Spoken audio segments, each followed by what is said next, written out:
ናብራ ምስ ንህቢ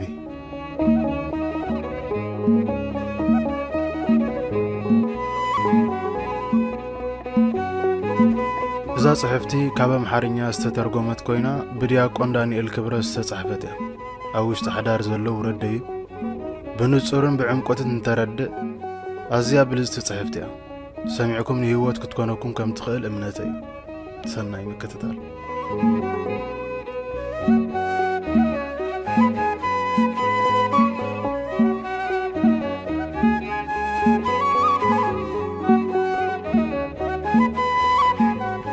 አዴና ቅድስ ወለተ ጴጥሮስ ኣብ ገዳም ዋልድባ ኣብ ዝነበረትሉ ግዜ ኣገልጋሊት ናይ ሓንቲ እርጋን ዘርከበን ሽምግል ዝበላ ኣደ ነበረት። እዘን ኣደ እዚአን ካብ እርግንአን ዝተላዕለ ኩሉ ግዜ ዘንጸርጽራ ጠባይ ዝበሃል ዘይነበረን ሸዓ ዝተዛረበኣን ሸዓ ዝቕይረኣ ብቐለልቲ ነገራት ዝኹርያን ዝቁጣዓን ማይ ቀጢኑ ዝዓይነቱ ትእዛዝ ዝእዝዛ ነበራ። ኣመለን መትሓዚ ስለ ዘይነበሮ ምስ ብዙሓት ኣይተሰማምዓን። ምስአን ክነብር ዝደሊ ሰብ እውን ኣይነበረን። ብፍቓዳን ንውሕ ዝበለ ግዜ ዘገልገለተን እንኮ ወለተ ጴጥሮስ ጥራይ ነበረት።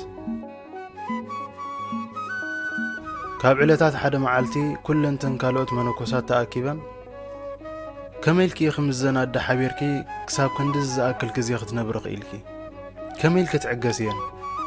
ከመይልኪ ኸ ኣማሪር ክራሕርሕኬን ዘይመጻኺ ኢለን ሓተታ። ወለተ ጴጥሮስ ግና ንህቢ ትፈልጣ ዶ? እዘን ኣደ እዚአን ንህቢ እየን።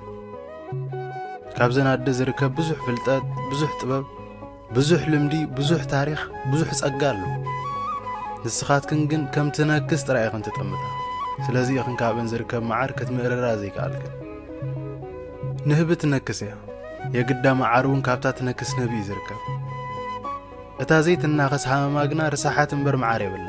ስለዚ ኣነ ከመይ ገይረ ምስ ንህቢ ክነብር ከም ዝኽእል ተማሂረ ምስ ንህቢ እንዳነበርኩ ድማ መዓር ምእርር ኣለኹ በለተን ይበሃል። ሓዳር ማለት እውን ከምዚ እዩ። ዕምባባ ዓንቢቡ ንህቡ ንኣትልኪ ደጊም ድሕሪ ሕጂ መዓር ክትበልዒ ኢኺ ዝብል ባህዳዊ ደርፊ ምዛ ሓሳብ ዝሰማማዕ እዩ።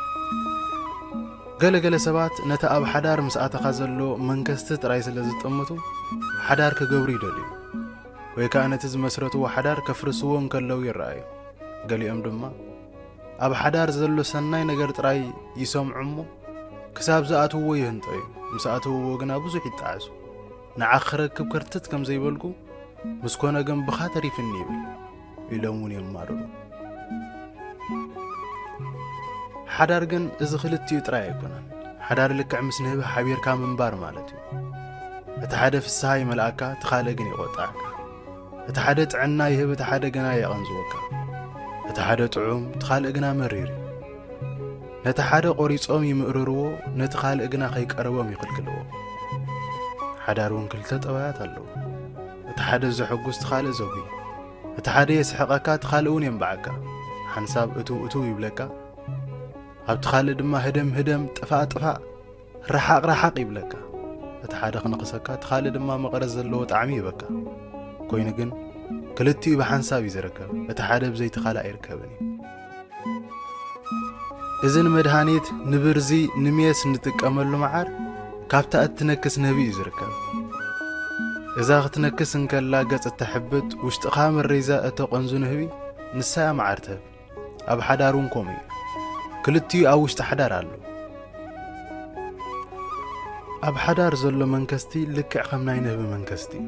ንኣብነት ምጭቕጫቕ፣ ምበኣስ፣ ምኹራይ፣ እቲ ሓደ ነቲ ካልእ ምእዛዝ፣ እቲ ሓደ ናይቲ ሓደ ኣገልጋሊ ምዃን፣ እቲ ሓደ ብዘይቲ ካልእ ክውስን ዘይምኽኣሉ፣ እቲ ሓደ ናይቲ ካልእ ጠባይን ኣመልን ምዕጋሱ፣ ምስቲ ዝዕገስዎ ኣካል ሓቢርካ ምንባር፣ እዚ ኩሉ ልክዕ ከምቲ ናይ ንህቢ መንከስቲ እዩ። ሰብ ነቲ ዝወለዶ ይምርዓውን እዩ። ምስቲ ብስጋ ዝተዛመዶ ወይ እውን ምስቲ ዘዕበኻዮ ሰብ ኣይትምርዓውን። ወይኑ ወዲ ገዛኻ ወይኑ ጓል ገዛኻ ኣይትምርዓውን። ግዳ ሓቂ ብጠባይ ብኣመል ብድልየታት ይኹን በተሓሳስባ ብዝያዳ ንሰማምዖ ምስቲ መተዓቢትና ምስቲ ምሳና ሓቢሩ ሓመድ ልሒሱ ዝዓበየ ሰብ እዩ። ኮይኑ ግን እቲ እምነትና ይኹን ባህልና ንመውስቦ ክሳብ 7 ወለዶ ብምኽልካል ንኻልእ ጓና ከም ንወሃሃብ ገይሩና እዩ። مزي نفلطو مزي متعبيتنا مزي موالتنا مزي مزامرتنا خم نواسب يقبرنا أبكال توليدو 20-30 عامت أبكال بوتا عابيو مسكال عابيو نايكال سب تباي حيزو عابيو كابانا بزفله بخاله منقد زعابي سب نعقو وين عاينا نمرعو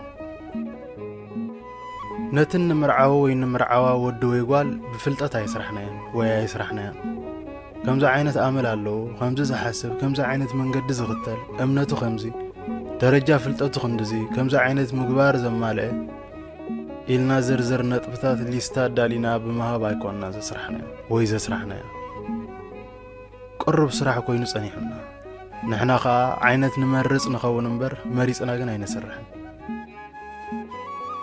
نحنا ننهبتن نسرحن يرنا نتناتا ناي منكاس بحرن هامما ناي هامما طواي دما ننهب مهابنا يرنا كوينو غن ننهب خمس زلاتو كوينا صنيحاتنا نحنا خا وسيدنا علاميدنا بقفوتينا يا اي فطرنا يال كم زخينا كم تفطرونا يغبرنا زانه بزيا معران منكستان حنزان حيزا صنيحاتنا سونا وشت معران حنزن الله نتخاب سوبر ماركت تجزو يزمص بطرموز تعشق معر زبلع حصان ننهب زفلطا منالبات بتافت طرموز رايو سلي كاو نتناتا ملك عنبر منكستا يفلطوني اتن غويتو معر غورغيرو زكب شقالايون نايتا نهب منكستنبر معار كم تهب يذكرني اذا خمس عينتي وز مرور شقالاي اذا غويتا انتاي سلز طعامو نزناي نهبي قفو خم زبربر زغبرني زبلون بزمخنياتي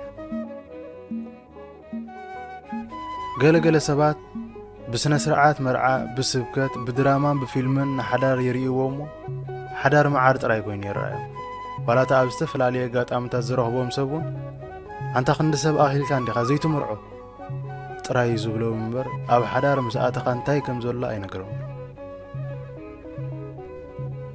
أفانينا رواسا غيرنا تملسكن قلع حزيلا نعامتا خن مسينا قعات كن بلعينا إلان داريفن زفان وآون من البات نعامتا زي مساي قنا قليان ونت درفق درفقن كلواون نعامتا خم زي مسال بن دا نقرن قنسق إلان زدرفق الله كوين جن قدم كل استمر عوسب أو يستحد عامت قل عيركب كبها لا يكالن نالوات نعمتها وقل عزير وخبو سب حدارون كله يخلو نزحكم بقلص أن خال زرد ويززخا خرسب يلم سلازونيو نزز زي تنقرهم قال لي وهان سبات قل عام زدون قيوم ويون مزي وهابهم زفاتهم قال لي أمدما حدار كبهالن كله ناينه بمنكست رايز الرأي حدار نزوم سبات زيوم مأسرتي مجزاتي بارنت بقليل فحزبل ميتشقجا قنط رايز مولو اي مسلوم حدار كبهالن كله كطباو ناص نزي ترخبلو 5 ساعات سرته وهليلكا نخالاتن عداتاتن ناي حدار كتحتم دقاس تسنلو هو طراي مسلوم فلاي مستزلو ناي وغاتات نهر زاميدوم زياده نحدار يصلو حدار كن كمزي يكون نتا حدا طراي ترخبلو هوتون ايكونن حدار مسنبي زغبرنا برايو نتا معارك تبلع نتا منكس ختتصاور يغبا صنيح الكاون نتا منكس تلامدو شقالاي قفو سقيلو نهب خبربر نكلو نهب خمتنكس زنقعي يكونن زيت نكس نهب انت زدل نيرو افقدو غحفت نبر هاما الله هاما شحقا طبيا طعم انت هونه طبز بالمقور ነገር ግን ካብ አይርከብኒ እቲ ንህብ ዝብርብር ሸቃላይውን ነዚ ጽቡቕ ጌሩ ይዝፈልጥ እንዳፈለጠው ንህብ ይራብሕ ምርባሕ ጥራይ ዘይኮነስ ከመይ ጌርካ ምስ ንህብ ክትነብር ከም ትኽእልውን ጽቡቕ ጌሩ ተማሂሪ ንህብ ትነክስ ያ ከም ዘይትነክስ ግን ክግበር ይካል ንኣብነት ትፈትዎምን ትጸሎምን ጨና ምልላይ ንህብ ክትቀርበካን ከላንታይ ክትገብር ከም ዝግባኣካ እቲ ሸቃላይ ይፈልጥ ኣባልና ንህብ ኣይትቀትልን ነውሪ ولا تنكسكاي تقتلانيخا نايتا نهب معارك نوسد انكلنا نتا نهب سوغيغنا قتيلنا اساقينا يكون انتاي دا غصنا بچرق شفينا نتخباب بتك قلبيبنا نابت قفو قريبنا نت معار كابت بوتا بربيرنا نوصلو ابز مسرحزي نحنا اي نكاسن اتا نهب ايتهسن اتا معارون ايطفن حدارون كمزي ان بابراني حدار صبو غيرنا نفلط يغباي كمي غيرنا نتانه بخمزيت نخسنا خنقبر نخل كمي غيرنا نتمقور زخونه معارك نرخبو نخل እዚ ኩሉ ጥበብ ክንመሃር የድልየና እዩ ክንዝክሮ ዝግባአና ነገር እውን ሓረሳይ ነዛ እትነክስ ንህቢ ዝከናኸና እቲ ቀስሙ ዕምባባ ጽሩይ ከባቢ ካብ ፍልሑን ሓሰኻን ጻጸን ዝጸረየ ቆፎ ይደሊ